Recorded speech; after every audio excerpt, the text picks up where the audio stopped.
offer. We offer a ton with Apollo. Apollo has recently acquired Shore Joint, which is a groove fitting line, which we just got.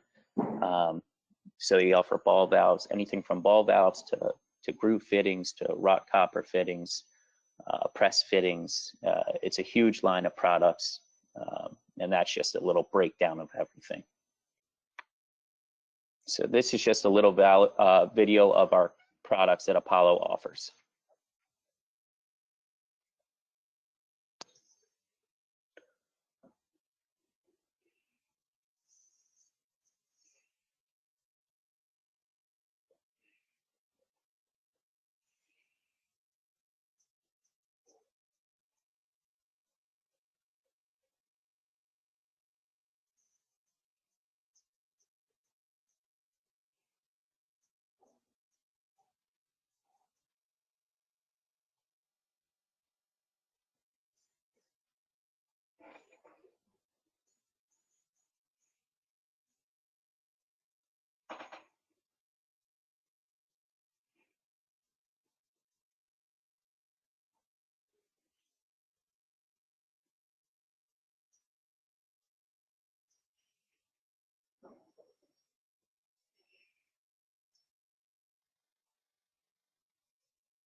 All right, and Jimmy, if you want to unmute yourself, you can go ahead and talk about this slide. This is going to be Jim Farrell. Good morning.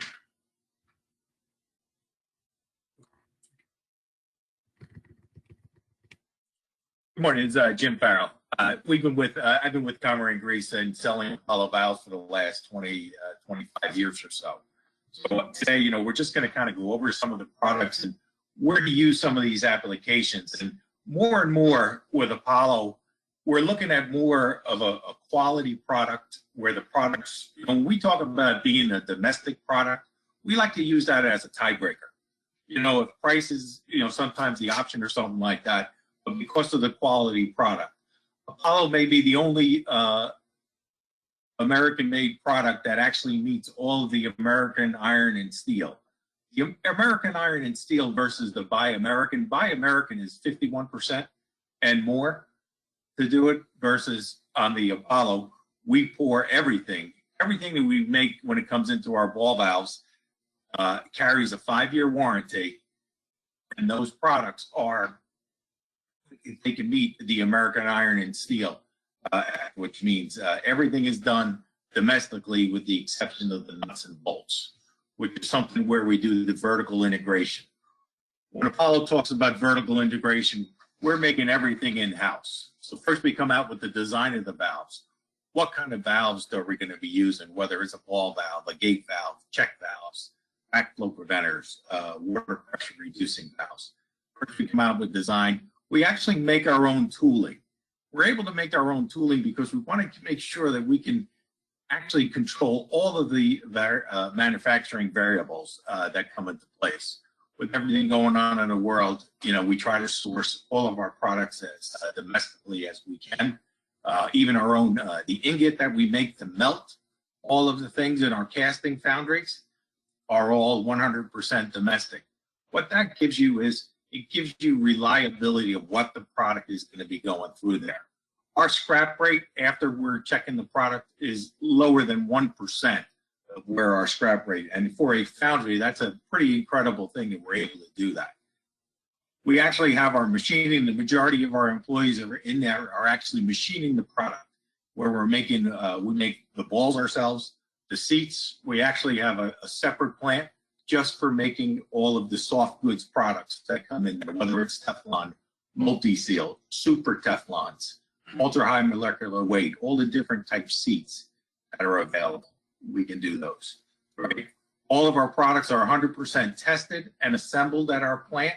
So when you get there, all of the products have gone through either a 100-pound air test, or in our more industrialized valves, they're all hydro tested, and you're able to get the material test reports offline if you need them, or we can supply them with the order. Our distribution, within the last 5 years, we've entered an agreement with our warehouse. It's actually owned by Apollo in Pittston, PA. So that's enabled us to have a one-day shipping point that has been extremely helpful for our customers.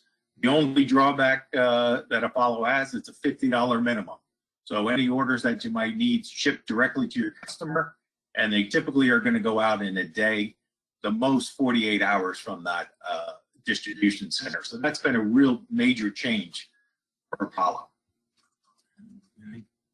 Okay, turn the slide. It's on turn. Up there. All right. The different plant locations are all in North and South Carolina. In Matthews is our headquarters, and we do some light assembly there. Our bronze foundry is in Pageland, South Carolina. It's about an hour an hour east of Charlotte, North Carolina. And that's where we're actually pouring all of our bronze products. Our finishing plant is less than 5 miles away, where we do all of the machining and testing. So everything that comes out of the Pageland, plus our distribution center, our main distribution center is based out of Pageland, South Carolina. The final plant that we have is in Conway, South Carolina, or better known as Myrtle Beach. So right outside of Myrtle Beach, we're actually pouring all of our steels, stainless steels, all of our special alloys. Apollo can pour Hastelloy, Alloy 20, all these different materials that your customers might need. More and more, they're also doing special runs of, like, if you do have customers out there that are looking for short runs of forgings or castings that they can either machine themselves or we can machine ourselves. That's actually a growing business for Apollo, because the quantities that are required to go offshore versus what we're able to do here. So that's one area that you might have other customers that might be looking for special castings in any one of these things. So it is a nice additional. Okay. We are a bronze and carbon steel foundry. We are a metal company. You know, we're not just taking product and assembling them here in the U.S. We're actually pouring the metal, and we're able to, completely control that for our customers on these things. The different materials, one of the big popular items now are these low temperature duplex stainless and carbon steel. A lot of the oil field and fracking areas are out in cold areas. So that's a new product that is really growing, and it's actually kind of like a break-even point, not a big additional expense for us to make that, because we're adding just different kind of chemicals and mixtures to that situation there. All righty, but all of those special alloys.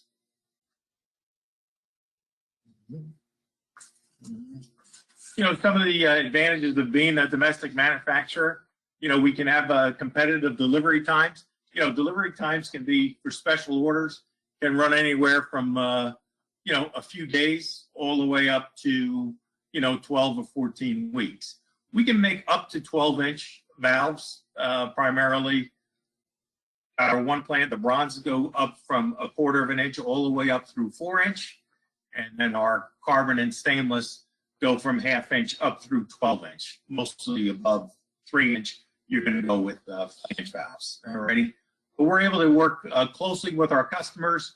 We've been very fortunate with A&M to have an OEM customer that we supply 100% domestic safety relief valves for the last 10, 15 years. And, we've had tremendous success with that product. At all times, there's going to be glitches here and there. And with the way that Apollo, because we're making the product, if there's any issues that come up, we're able to fix our machines and make sure that your customer is going to have good product moving forward over this thing.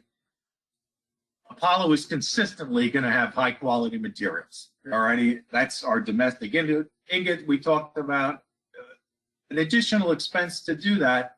However, it makes that product consistently in a very competitive marketplace. All righty. A 5-year warranty.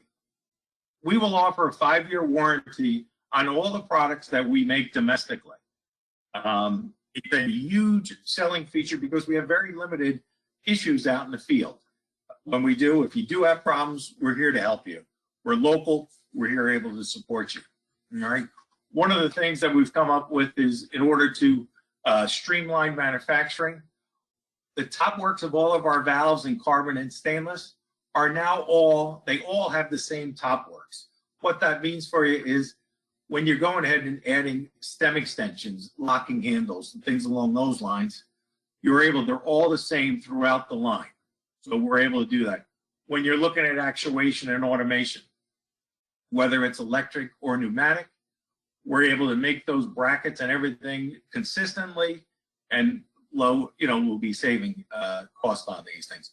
We do import about, let's say 5% of our product line is imported. On any product that we sell that's imported, we're going to tell you that it's an international product, and that'll carry a 2-year warranty. There are some applications out there where that's the right market for these things, but they will carry a 2-year warranty. Mm-hmm. What is a ball valve? Mark, you want to just give me the video here for a second?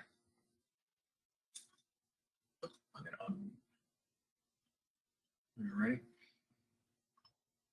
Here's an Apollo ball valve. This happens to be an 1.5 inch threaded valve. Wait, Jim, we can't see it yet. Let's see. Did it pop up for you or not? Oh, I can see it. Show my screen. Oh, show my screen.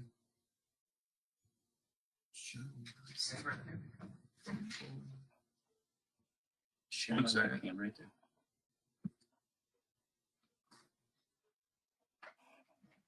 Okay. There you go. If anybody, just so people know, there's a line in the middle of your screen. You can, we can bring it down or move it up to change the sizing of the two parts of the screen. Oh, go ahead, Jim. Okay. With the Apollo valve, it comes with a handle. Everything is manufactured at the Apollo plants. We make everything except the nut on top. Everything else we're making at the plant. All right. In a ball valve is strictly a ball that just comes apart. Right? There's 2 seats.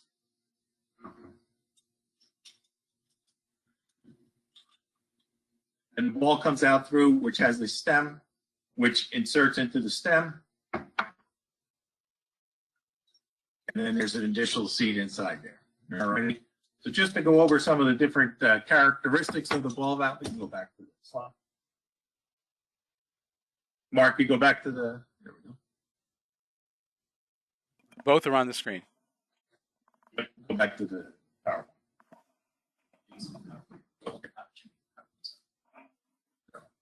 There we go. Thank you. The different, so the seats. By looking at the seats of the valve, that's the most important sealing characteristics going through.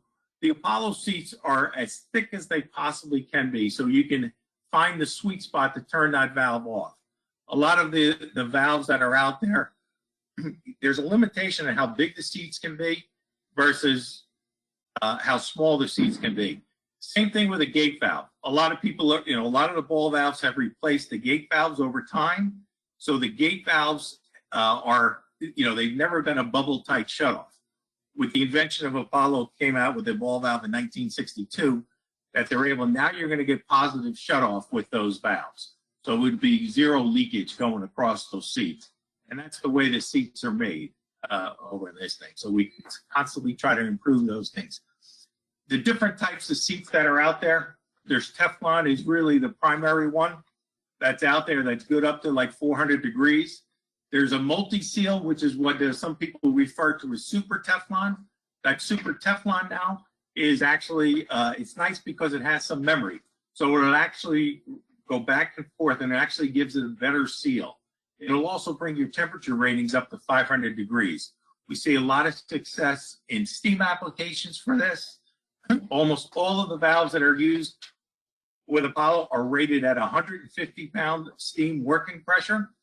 if you need to go up to a higher, we can, by putting multi-seal and multi-fill seats and graphite packings in, we can extend the steam temperature up into 250 psi with a ball valve. Ready? All right. Why use a ball valve? It's simple. It's cost effective for most applications. They're less expensive than comparable gate valves, and there's 90-degree rotation.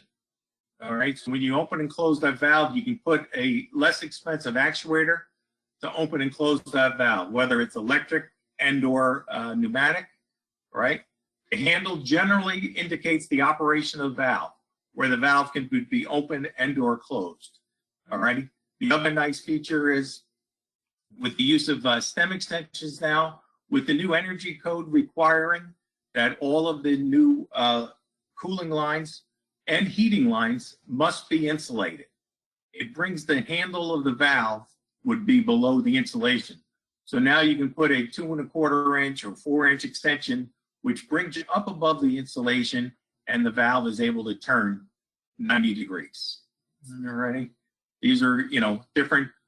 One of the most popular handles we have are the locking handles, but for a lot of the power plants, a lot of the industrial sites, and a lot of wastewater treatment plants require, if you can use a bronze valve, it would be a little less expensive, but the internals of the valve and the handles can be all stainless steel, and that'll prevent the rust. We see a lot of that down along the plants that are down along the waterway, where there's a lot of humidity, where the valves might fail over time, and that's been a big help.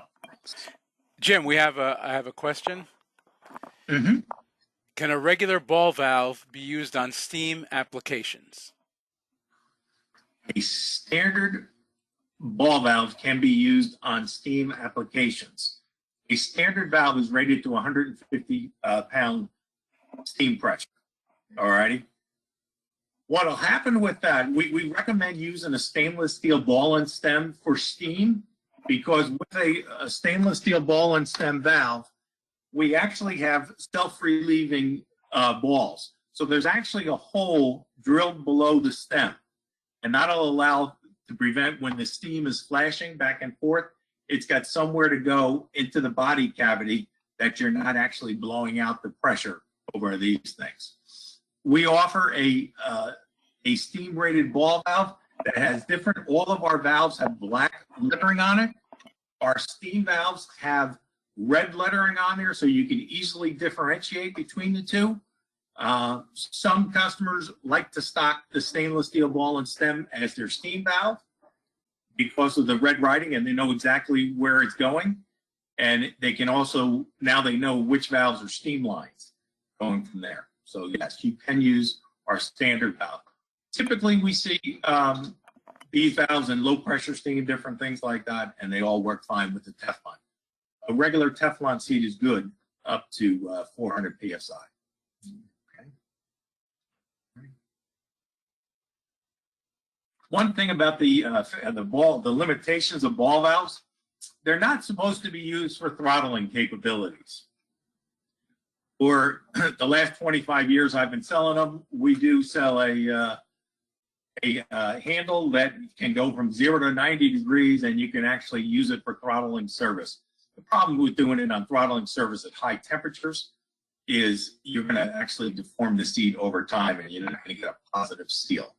Some people will go ahead and use a balancing valve, a ball valve as a balancing valve, and then have another isolation valve in line for positive shutoff. So that's one way around there, but that is one area where the throttling capabilities can be there. All righty.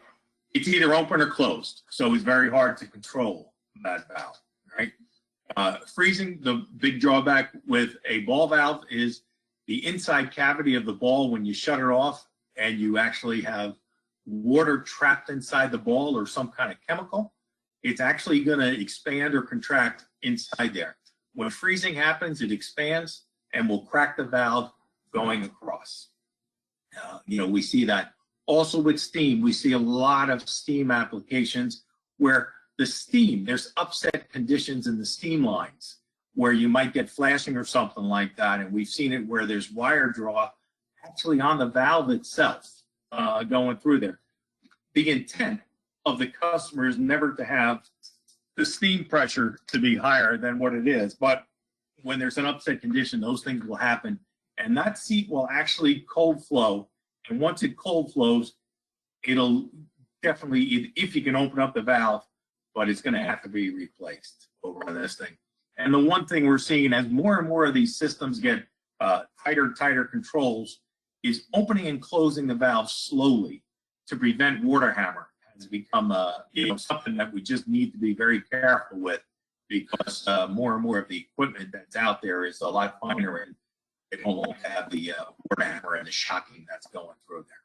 Jim, I have another question. I don't know if it's something you're going to get to. Yeah, you're probably going to get to this anyway. Let me ask you the question, and you can cover that as you cover this slide.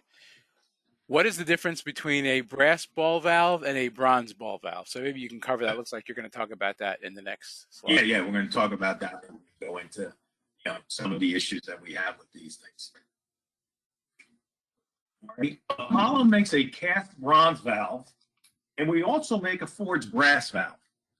All righty. The difference between those is how the product is made. An investment casting is poured. The metal is actually melted at our plant. They add a couple different chemicals together in there, and it actually forms the thing. It's typically a heavier duty valve is bronze versus a forged brass. A forging is where we take rod and we forge it together, we bang it into shape. All righty. Typically with that, you're trying to get more yield out of each rod. So the thinner you make it, the better you are, the more yield you're going to get out of that rod over on these things. Two completely different concepts. Forged brass has been used for years, on different kinds of plumbing type applications on everything. About, probably like 15, 20 years ago, we started to see a lot of the forged brass coming in, which was primarily for competitive type situations on all these things. But later on in the presentation, we'll go over some of the failures that were actually experienced in the field over on this thing. Port size, okay? Regular port versus full port, really up to customers' preference on these things. What we've seen is a lot of customers going to full port because of a lot of the products that are coming in, the newer products that are coming in are trying to save money and in shipping costs. So when you're shipping the valves, they only want to stock one type of valve. We offer both valves. Standard port valves are typically cheaper. Most of the Apollo valves, the flow rates are the same over on these things, except when you get into 1.5 inch and larger sizes. And that's where it becomes, critical on these valves. The different types, there's a unibody, which is one piece. We'll go through these, 2-piece, 3-piece, 3-way. And then there's union-ended valves, which are for those applications where you need to take either an instrument or something out of line on a regular basis. So on the end of the valve, you would have a union that would be able to screw and unscrew all these things, so you can break those connections. We see it a lot of times with gauges and instruments that need to be calibrated where they come back and forth. Okay. Alrighty, this is just a quick picture here just to show you the difference between a full port and a standard port valve. It's funny, most of the valves that we sell are still primarily standard port, and it's just because the customers have been using our product for years and really have never really seen the difference between that. One issue that is becoming apparent to a lot of customers is a hollow ball versus a solid ball. Apollo will only make solid balls. We do not make any hollow balls. They're a lot lighter. They're easier to ship over on these things, but they're also susceptible to failures on this thing. A solid ball is made out of there.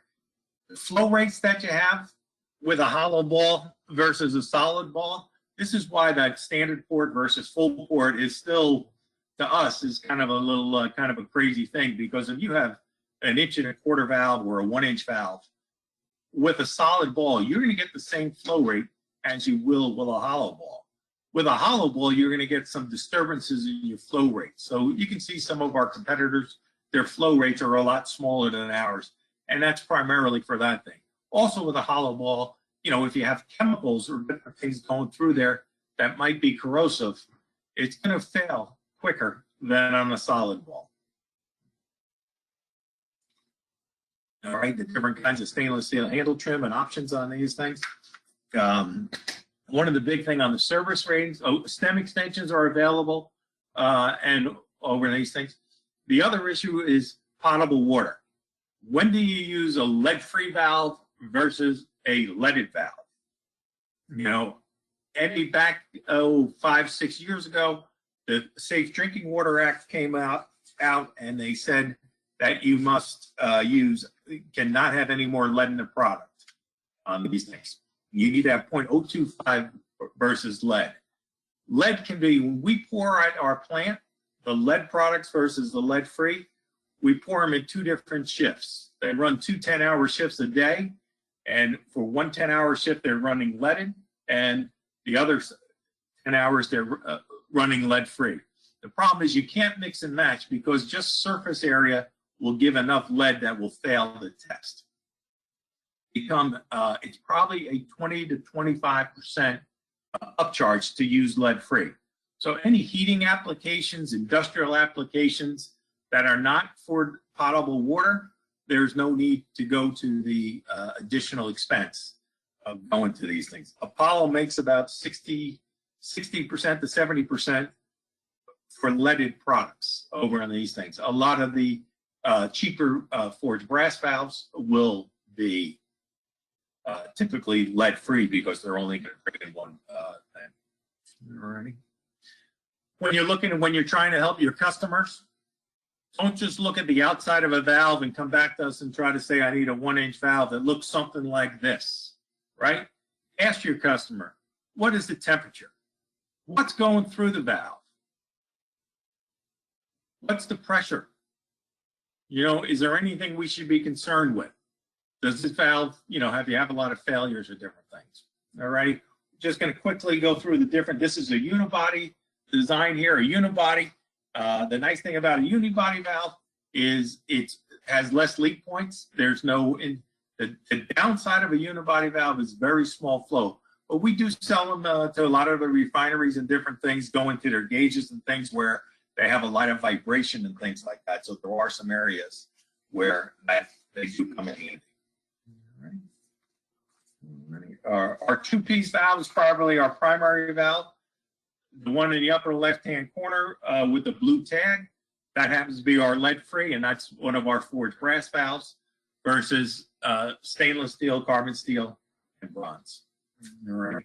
The ratings are mostly 600 WOG. We'll go up to 2,000 PSIG for the carbon steel and the stainless steel valves. A 3-piece valve, the nice thing about a 3-piece valve is a 3-piece valve is designed to be taken apart. Already looking at these 82 series valves, the 4 bolts come apart. You can separate them. You can repair the valve that way, or if you need to braze them for oxygen or something like that, you have to disassemble them because brazing brings your temperature above 1,000 degrees and it'll melt the seat. So any of those applications where you're going to soft solder, you need to keep the solder down to 500 degrees. All righty. All right. Just, hey, Mark, just throw me on the video, please. On the webcam, sorry.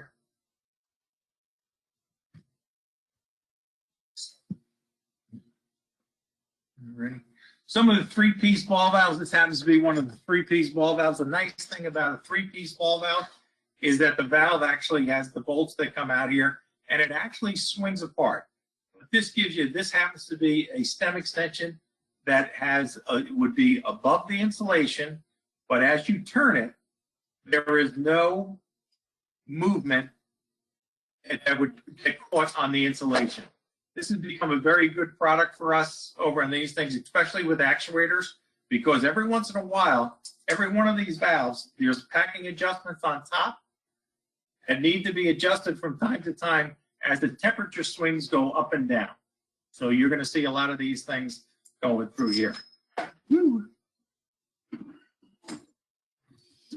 Another one of the style of the valves is our top entry valves. Our top entry valve is nice because typically on severe service valves, the end connections are going to be some kind of socket weld valve, alrighty, where you're going to insert your tubing or your pipe, and then it's going to be welded, whether it's butt welded or socket weld over on this thing.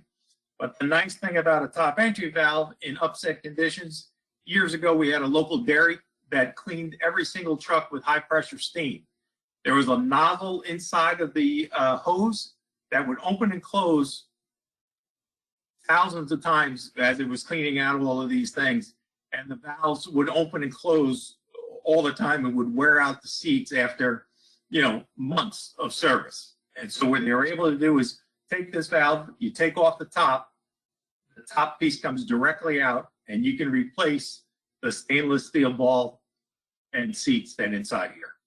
Another area where we've been very fortunate with is the central heating plants for, you know, universities, hospitals, where they're actually changing steam. Some of the utilities where they use steam, and a lot of times there's steam, there's upset conditions, and you have to isolate those valves. So if there's issues with those, you can use these isolation valves. They can be easily repaired when you shut down your steam for the holidays or when you have planned shutdowns, and you're able to replace that. Alrighty. All right, Mark, just go back to the PowerPoint, please.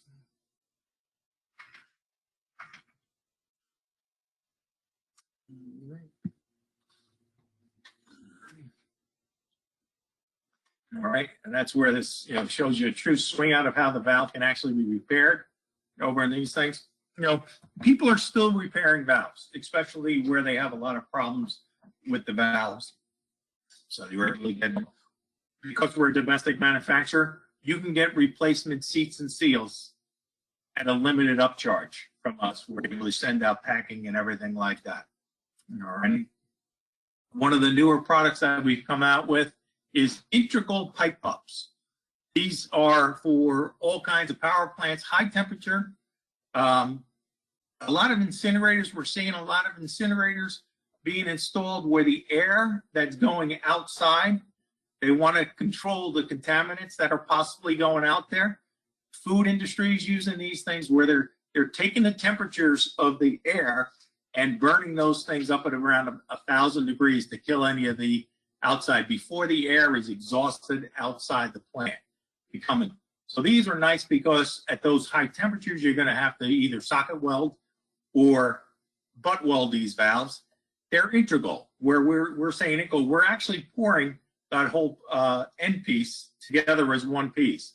It's nice for the contractor and the end users because they do not have to disassemble the valve for welding purposes. Those become a very nice product. All right. We offer standard port valves. Our flange valves come two different ways, end entry and split bodies. The split bodies are nice because you can repair the valves. Some customers, especially in the chemical industry, want to have an end entry valve. We make those up through 10-inch, which that means there's no potential for that center body to have a leak, potential leak point over on this thing. The one area where you will have that is with gasoline, and gasoline is where you shut off the valve. There's media trapped inside the ball, and that ball will actually expand and would cause that body seal to have some issues. We see that some terminals and everything like that, if they don't install those, we've had issues where you had expensive leakage points. Alrighty. Our top entry valves we discussed briefly there. Go through there.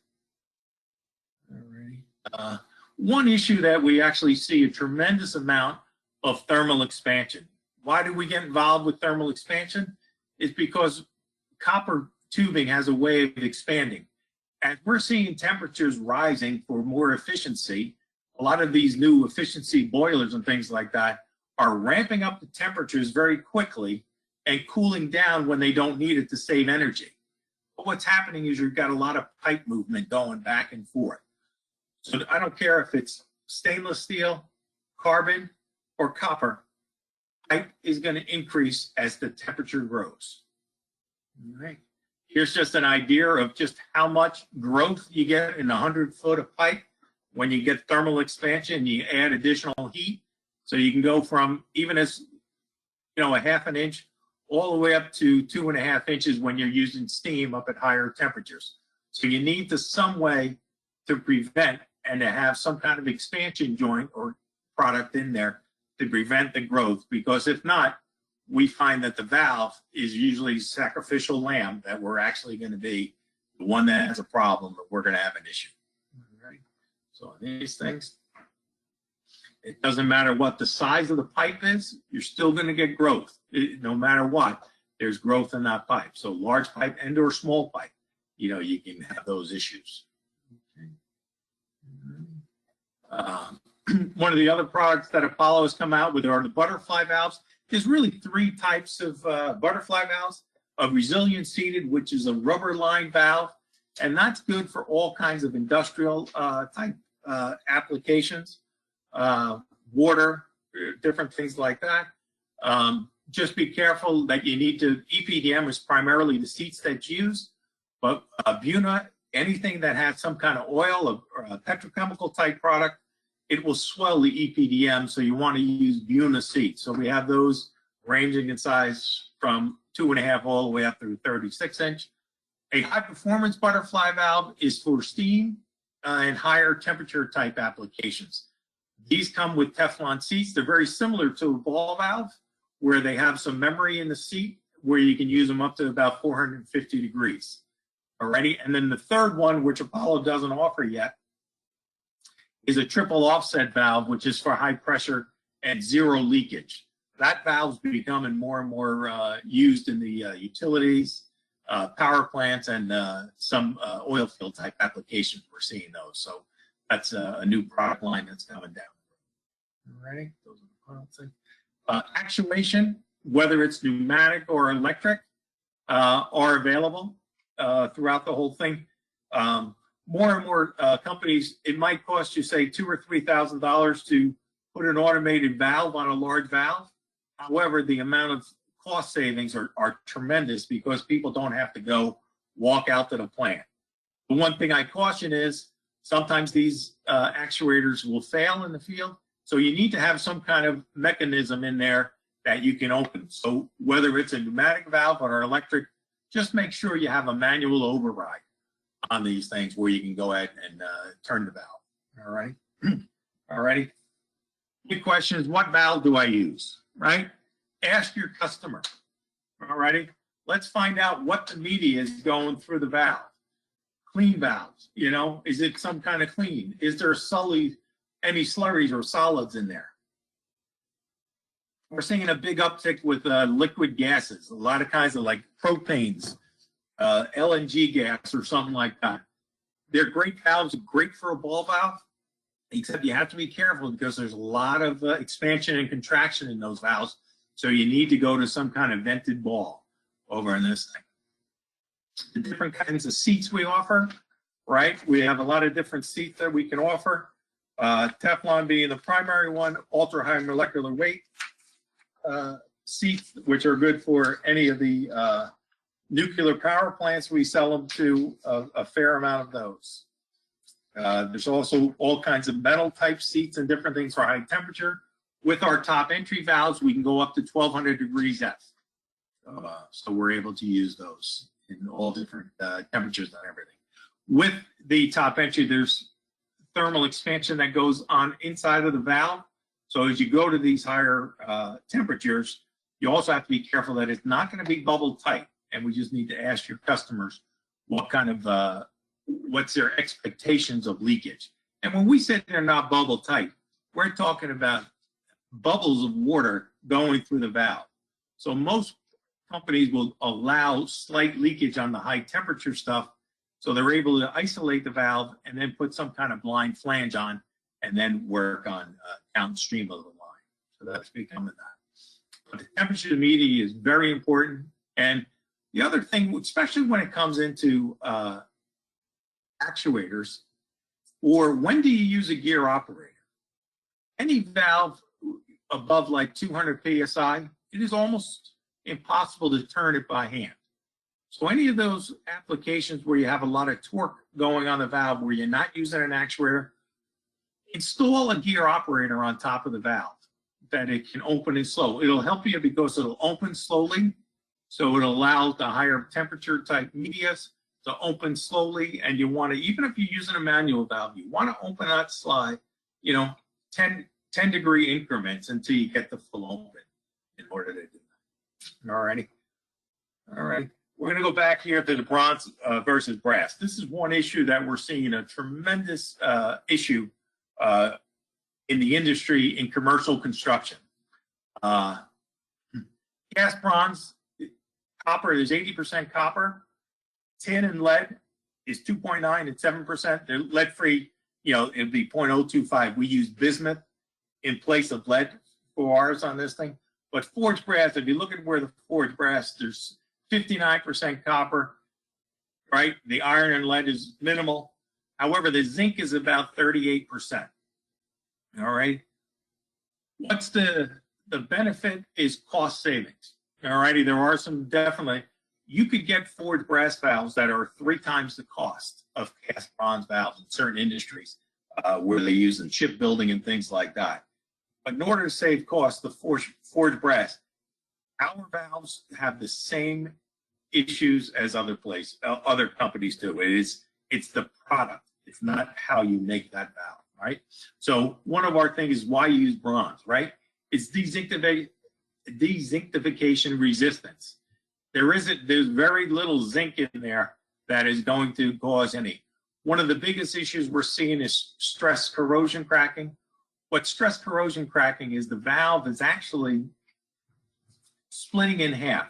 Once you get a crack, first, there's a lot of different factors. You need to have human error on these things. But you need temperature. You need, the installer sometimes puts the wrench on too hard and starts to crack. But then you need the water, has to be there. The water mixture, whether you're using glycol or simple water on these things, but the valves are cracking where they're actually going, begin with a crack, but then they're splitting in half, causing all kinds of damage. Alrighty, next. Alright, these are different seats. Here's just an example of some of the dezincification that's out there, right? Stagnant water, a lot of times you'll have, where there's not a lot of movement going through over in these things. All kinds of industries are experiencing these things. The picture on the left is where they're actually, where it's actually gone through the valve. Click on that. Go back to the picture. Go back. And click on that forensic engineer. Yep. All right. And the last slide here. And this should come up in 2 seconds.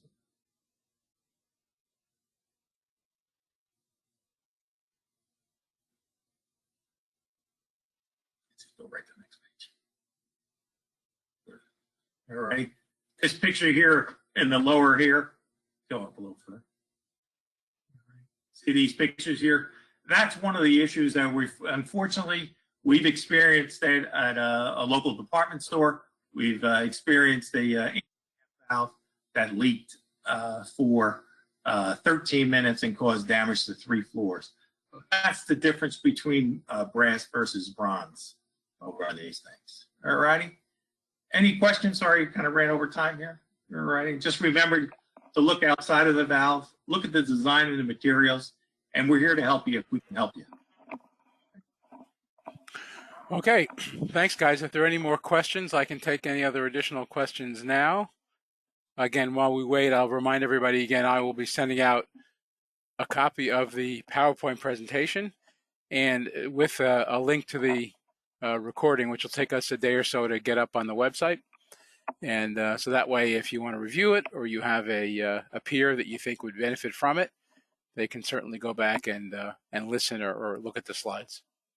So far, I'm not seeing any additional questions. So if there are no other questions, then again, I want to thank you again, Jim and Kevin, for taking the time to talk to us about ball valves and about valves in general. And thank you very much, everybody. Have a great day and stay safe. Bye-bye. Thanks, Mark.